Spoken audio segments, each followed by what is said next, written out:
So we're gonna get the party started, and we like to call this Party with Dr. Hardy.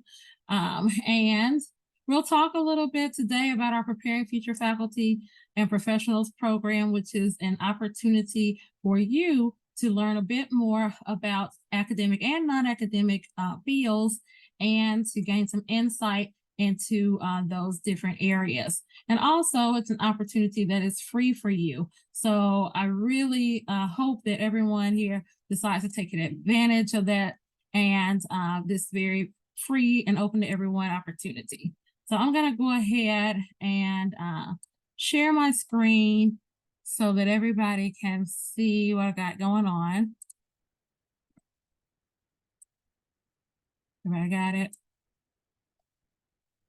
All right, good deal. So, again, I'm Dr. Tabitha Hardy. I'm the Assistant Vice Chancellor for Graduate Education here at IUPUI, soon to be IU Indianapolis.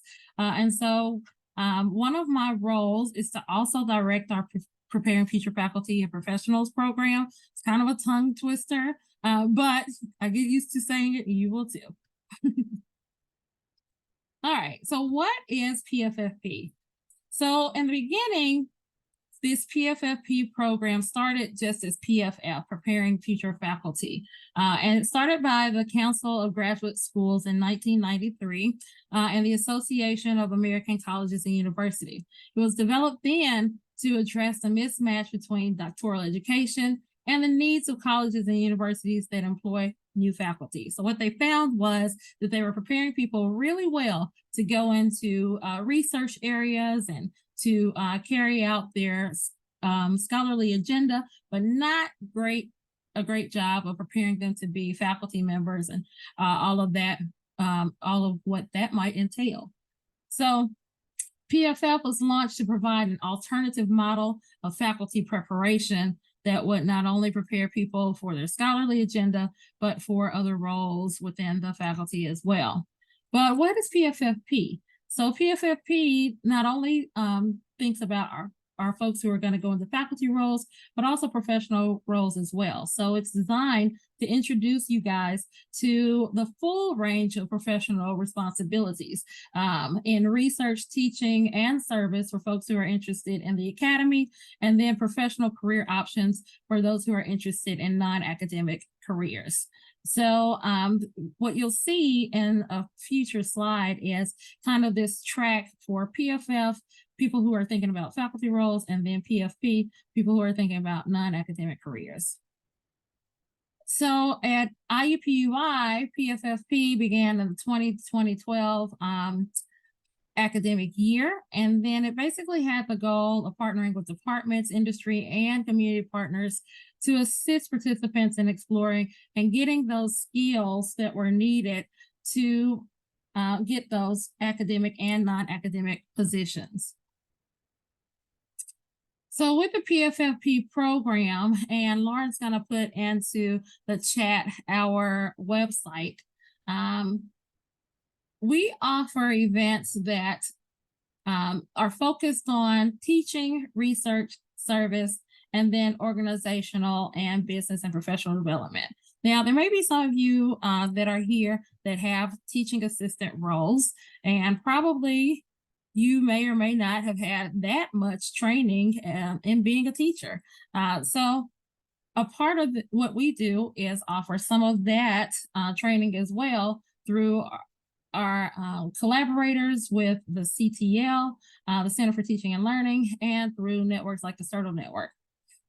So we do add some research things also, but usually with research, we know that you're getting a lot of that within your departments, and a lot of that research is very specific to your field. So we allow you to count some of the things that you are already doing towards research. We also have service, which is another area that you would have to do if you were thinking about a faculty role, and then organizational, business, and professional development, which a lot of different workshops will fall underneath that category too. Participants will also attend an orientation, which you guys are already doing right now. So you already actually have credit towards the PFFP program. even though you might not know it. Now you already have, you already have credit. So, hey, there you go. You've already gotten started. It was easier than you thought. So along with orientation, once you complete the program, you'll do a capstone project, which is basically an essay, capstone essay that tells us a little bit about your experience in the program, what you liked, what you didn't like, what we could do better, so that we can continue to work towards the goal of training you guys for your next steps. So first of all, I'll just mention again, it's free for you to apply and to participate. And so there is a program application, and I'll show it to you guys in a few minutes and go through a few of the documents that are associated with the program.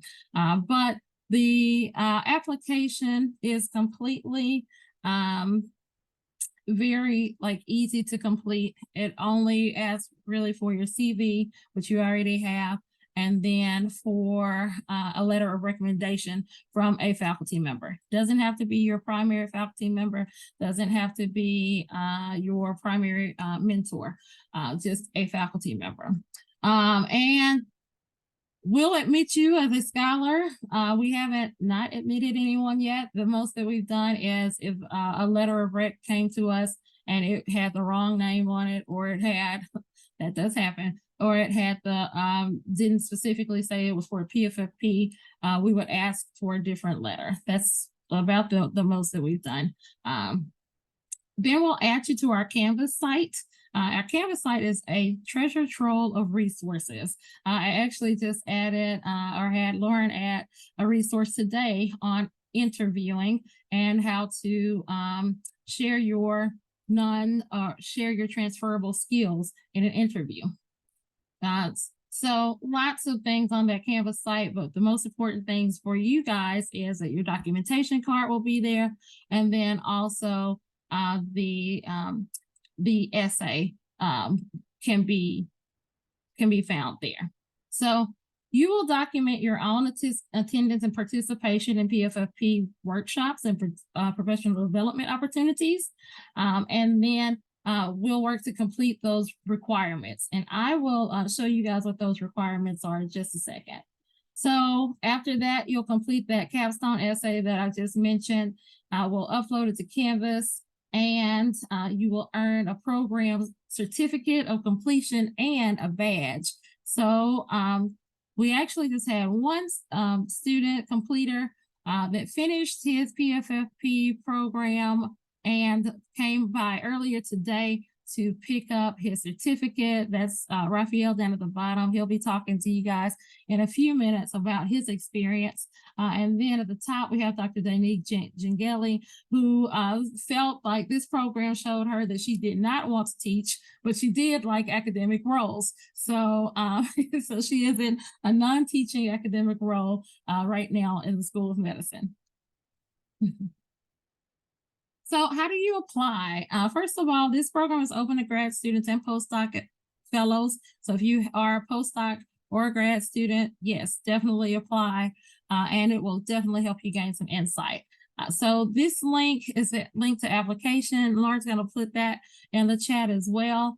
It's going to ask you for some demographic information, your degree and career info.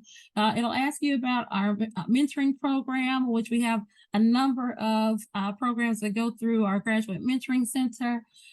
So it'll ask you about your interest in that, your CV or bio sketch, and then, as mentioned, a letter of recommendation from the faculty. And so you'll be added then to the Canvas course. We'll send you this nice letter, and we also send you a kind of a welcoming package that has a lapel pin that I cannot find right this minute, and a pad folio that is usually very close by, but I'll show you guys that in a few minutes also. All right. So what are the requirements of completing the program? You've already done the orientation. So yes, give yourself 1 credit already. It's done. And depending on your path, if you're thinking about the preparing future faculty track or the Preparing Future Professionals track, it will depend or indicate what you are going to need. Now, when you see these credits, don't think of them as credit hours. This is not a class that you're going to have to attend. It is literally a workshop that you might attend for an hour, or a workshop that you might view on LinkedIn Learning, or something that you might view through our Preparing Future Faculty program plan that has been recorded. So don't think of it as I need to pick up all these classes. No, you don't have to pick up any class. These are things and opportunities and workshops that are already offered here on campus. They're all free and free for you to participate in. So if you're thinking about the PFF track, you'll need 1 more hour of teaching. So 6 hours of teaching and 5 hours of research and organization. And with the PFP track, 6 hours of the organization and research and service, and then 5 hours of teaching. And then once that is completed, you will upload your documentation card, and we'll have a capstone essay, and you will receive this badge that you can claim, put on your LinkedIn. I've seen students also put it on their signatures down at the bottom. So very cool to be able to show that you've completed this program that was associated with our program. All right, questions so far?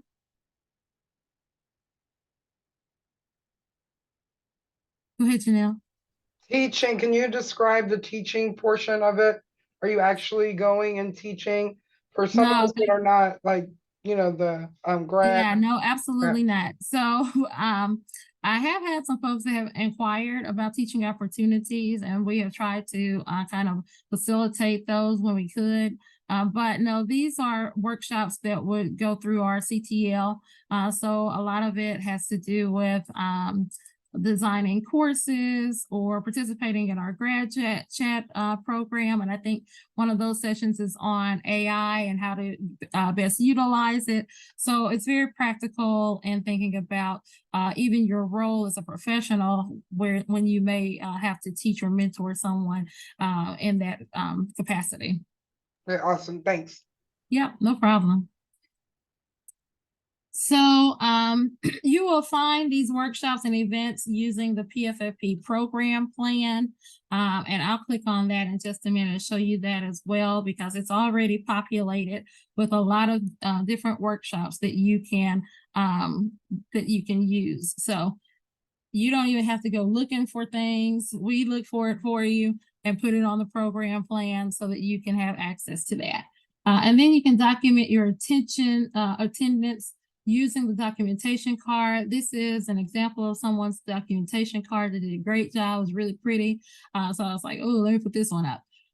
But you can see that they went to something on virtual teaching and learning. It was about an hour long, so they got a credit for teaching there. And then they just told us the name of the facilitator. With the virtual workshops, if you are attending those, we ask that you also include a screenshot so that we see that you have attended it, and not the screenshot of the title, but like a screenshot that's actually a part of the presentation.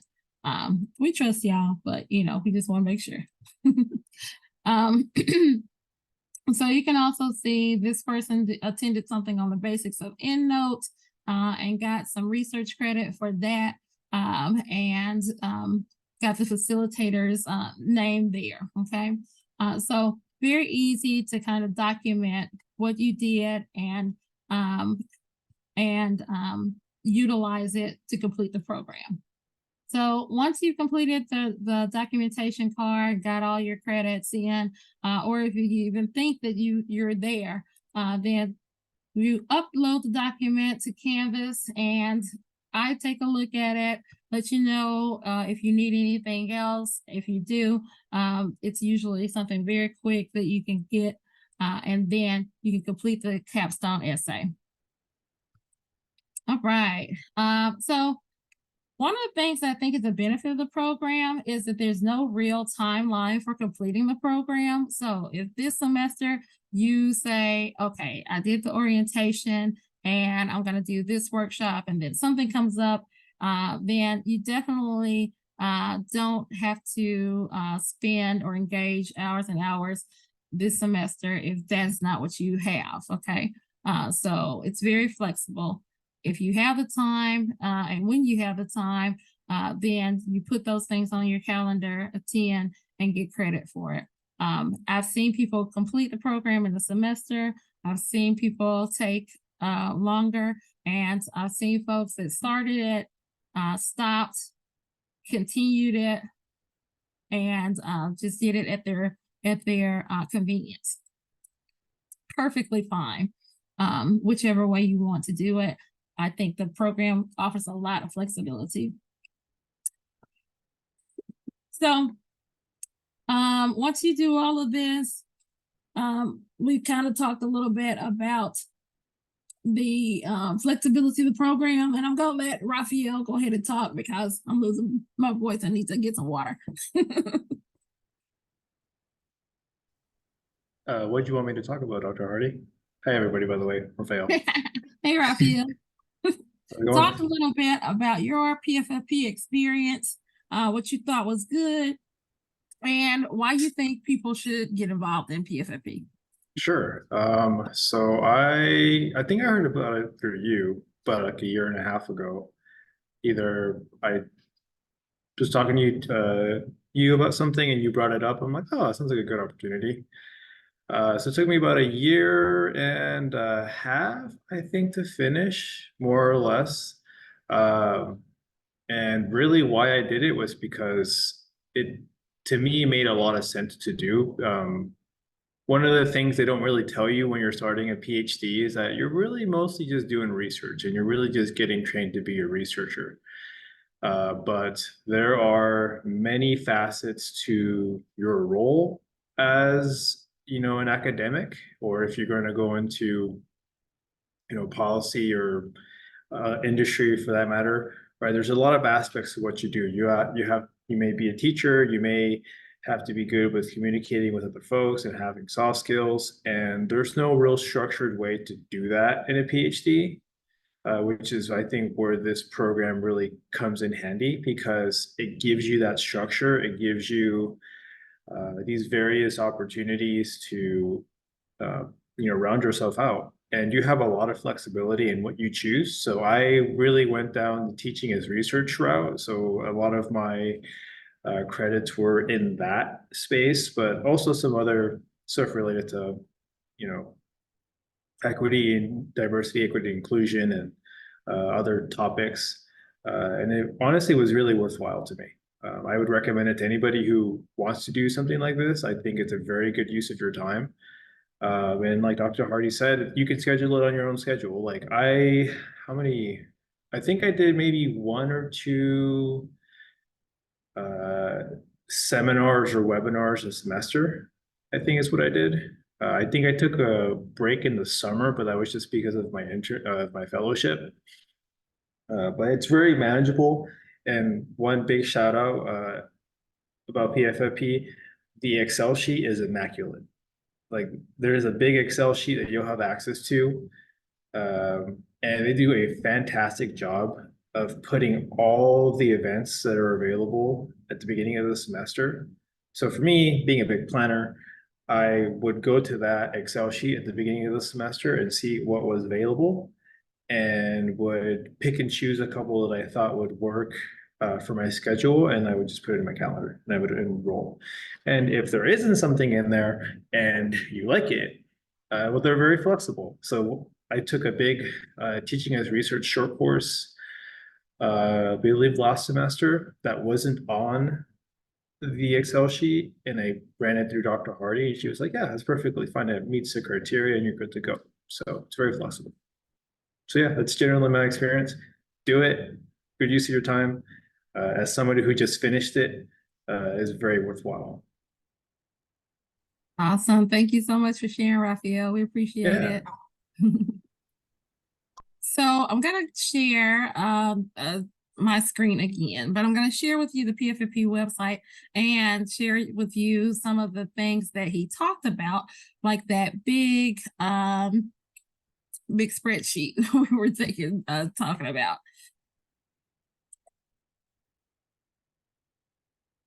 I have so many screens, y'all. I feel like this have 3, but I really like my 3rd screen.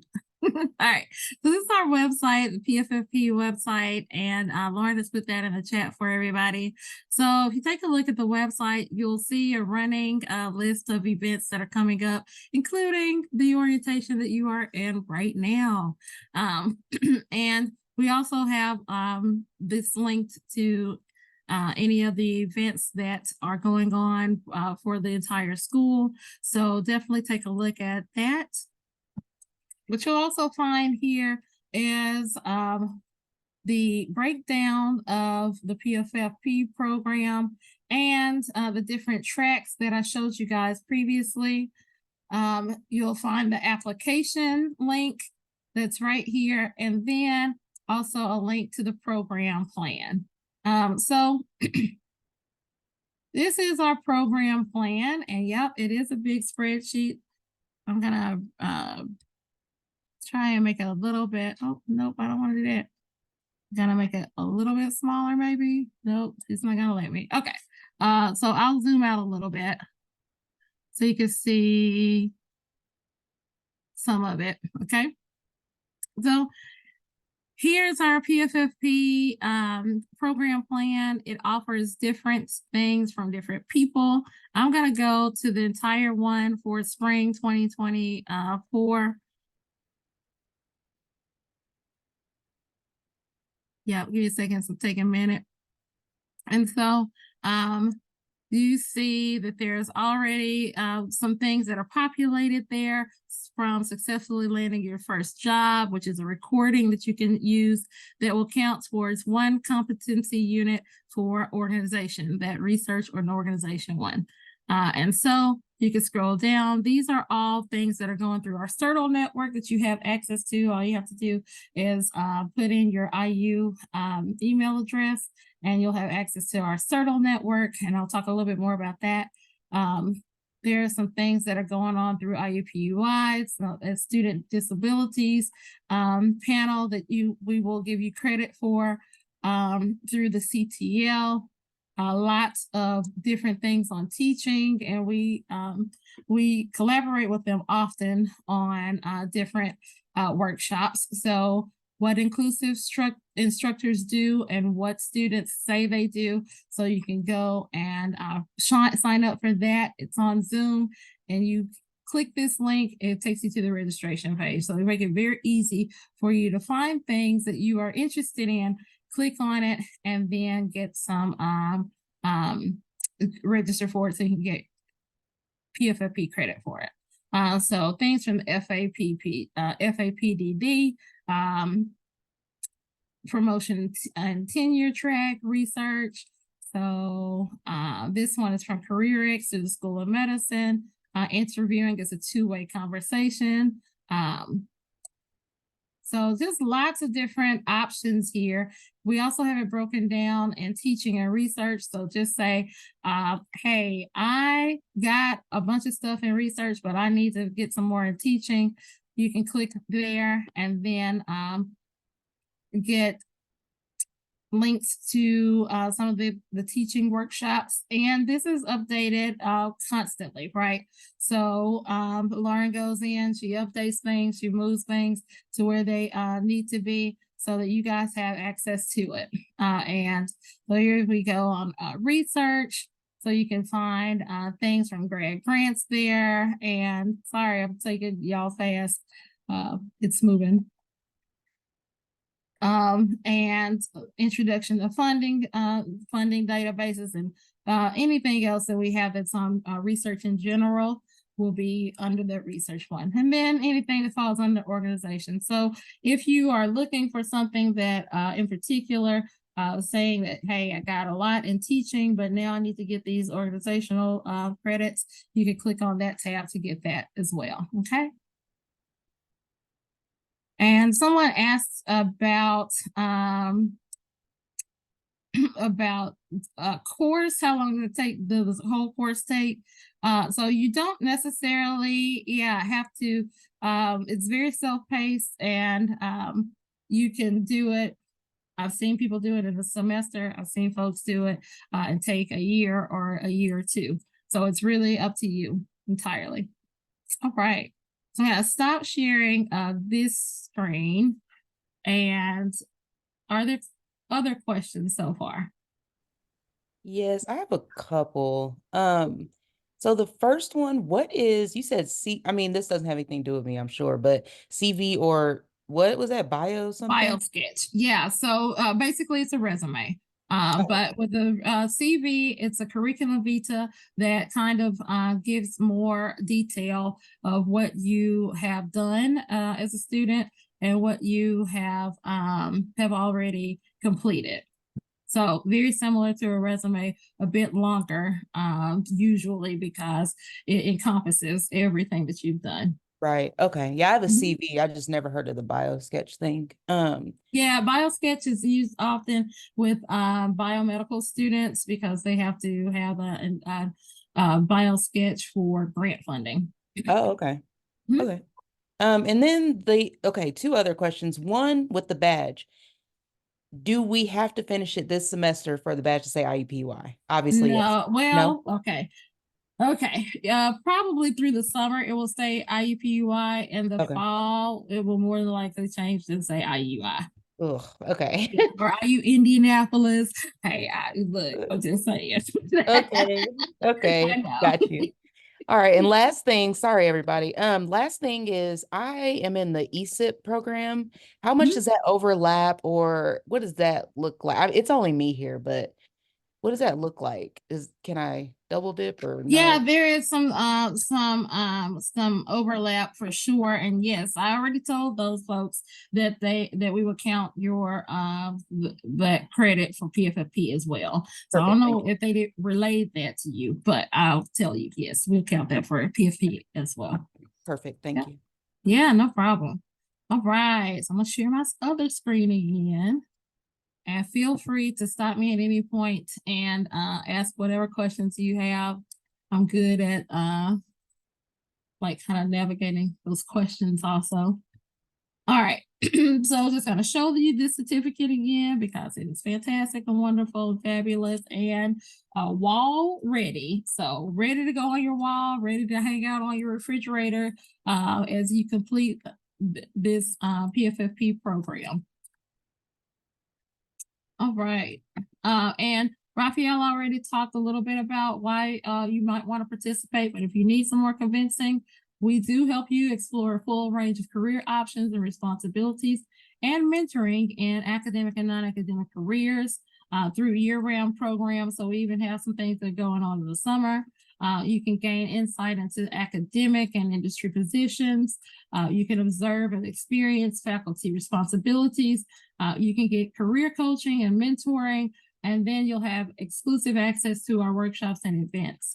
Now, I will definitely say that this has happened before where we've put a workshop up and it filled up, and one of the students from PFFP contacted me and was like, I really want to go to this, but seems like they closed this registration. So I reached out to the people, they collaborate with us. There are people, right? And I said, hey, the student wants to do this. Y'all got room for him? They're like, yeah, we got room for him. So if something like that happens, I ain't gonna say I got all the pool, but Dr. Hardy might be able to get you in. So this is another benefit of participating in the program. Some other benefits we kind of mentioned, it will help you increase your networking opportunities and collaboration skills, access to professional networks, which I'll talk a little bit about the NCFDD, which everyone already has access to. So I hope that you take advantage of that because it is available to you for free 99 because we are an institutional member. And some professional development opportunities outside of your area. I think it's always great to think about how well-rounded we can be and what other skill sets we can develop. opportunities to expand your mentoring team. Probably with most of you, you know the people that are in your department, maybe not so much people outside of your department. So this would give you an opportunity to expand your mentoring team. And then you can gain some skills that employers look for in applicants, access to program resources. And we have a lot of resources that we put on a Canvas page and send to our PFFP scholars. It's very flexible to participate. And then those PFFP workshops can also count for CERTL if you are interested in the CERTL network and getting CERTL certifications. You can get double credit for that, okay? And again, it's free. So a few things from some of our participants. I'm not gonna read all of this, but I'll read one or two of them. So from Lauren said her favorite thing about being a member of PFFP was how many professional activities, events, and opportunities it exposed her to. So she said, goes on to say that she didn't think that she would have known about half of the stuff that was going on if it hadn't been for being plugged into PFFP. And that's because she had access to that big long spreadsheet that we supply to our PFFP participants. Carmen said that for her approach and her interaction with students has become more meaningful and empowering. We'd love to hear that that training happened through PFFP. So that's great. And she said it was a gap filler to transition from academic training to a professional career. All right, so a little bit about an event that you may have heard of and may have participated in, our PFFP Pathways Conference. We do this annually, and we have incorporated in that our 3-minute thesis competition. And so you see our winners from last year on, or from 2023 on the screen in front of you. And then just a save the date. This is happening again. These folks, Shumali, this one right here, is our 3-minute thesis winner. She will go on to compete at the Midwest Association of Graduate Schools competition for 3-minute thesis. If you haven't heard of 3-minute thesis, let me just do a little raise your hand if you have not heard of 3-minute thesis. Nope. All right, but I'm glad to see a lot of you have. That's good. So a 3-minute thesis, you have 3 minutes and 1 slide to share your research. So it's very cool to kind of think about sharing with people what your work is in 3 minutes and in 1 slide. And we also have our 3-minute pitch for master's and professional students. So Shumali won, I think, $700 in 3 minutes. So 3 minutes of work, $700, pretty good day. And then our 3-minute pitch person won, I think, $300. So yes, $300, $100 a minute, very cool. So some other ways to engage, Financial Fridays is a thing. It is going on, and you can definitely engage in that. Usually they are from 12 to 1 p.m. Our Writing and Community, which is our graduate student writing group, happens on Mondays from 4 to 6 p.m. At 4 to 6 is our hybrid group. And then on Tuesdays from 10 to 12 is in person on the 4th floor in our grad common space. The 4 to 6 on Mondays also is in the grad common space, but also online. Everyone knows that you have access to LinkedIn Learning also, yes. You do, through 1IU, have access to LinkedIn Learning, which offers a number of courses on a lot of different topics. I actually sent someone to LinkedIn Learning who was trying to get some info on statistics. Said their stats course wasn't that great. They wanted to figure out how to analyze the data. We sent them to LinkedIn Learning so that they could gain some insight. We also have midday mentoring dialogues that occur through our Graduate Mentoring Center. and that happens on a monthly basis. We have a lot of workshops that happen with our Center for Teaching and Learning. You saw that on our PFFP program plan. And then with the CERTL network, CERTL network is a network of about 40 or so different schools that offer programming in teaching. And the NCFDD is the National Center for Faculty Diversity. You actually already have access to that through our institution. So if you go to the website, and we'll add that in the chat, that link in the chat as well. If you go to the website, then you can see that I think Laura might have moved, but you'll be able to see the institution sign up, use the institution sign up to go ahead and sign into IU. And it's completely free. And I think it's actually IUPUI. So it's completely free for you to join. It's very useful. They use a Monday motivator that I use all the time. All right.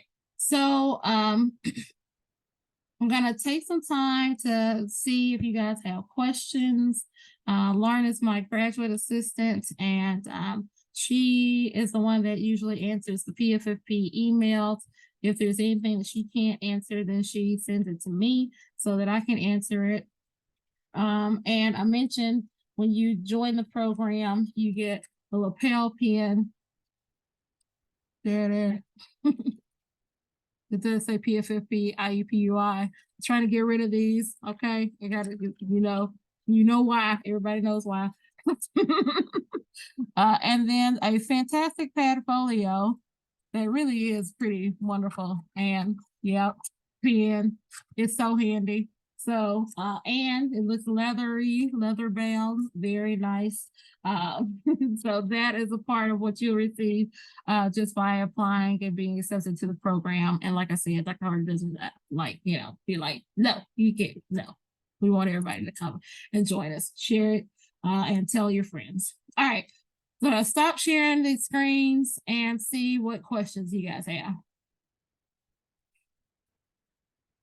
Can you earn both PF and PFP? So really, when we give you the certificate, it just says PFFP, so they don't know if it's either or both. Other questions? Is there an application deadline? Yes, it's rolling, so you can apply at any time.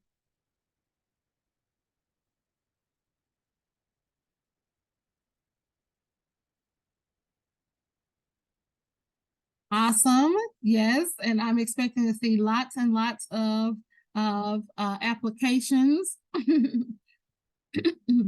Other questions?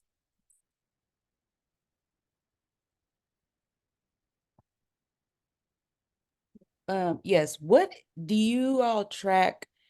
Like what happens after the program? Like what the success rate of the program is, even just on campus? So we haven't done a lot of tracking to see the success of the program. We've done a lot of tracking kind of internally to make sure, or to see how many completions we've had, and to see how many students have completed the program and have gone through the program, but not beyond that. Okay, thank you. Mm-hmm.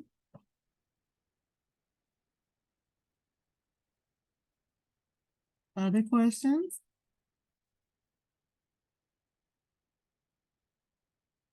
If not, I am happy to end early. I'm always fine with that. If you have questions, please email us. We're going to drop our email address in the chat also. So you will have that.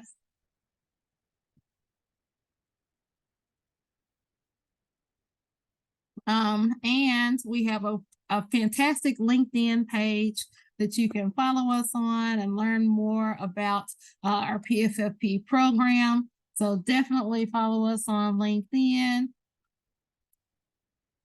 Lauren, you got that page up? Yeah, 1 second. Okay.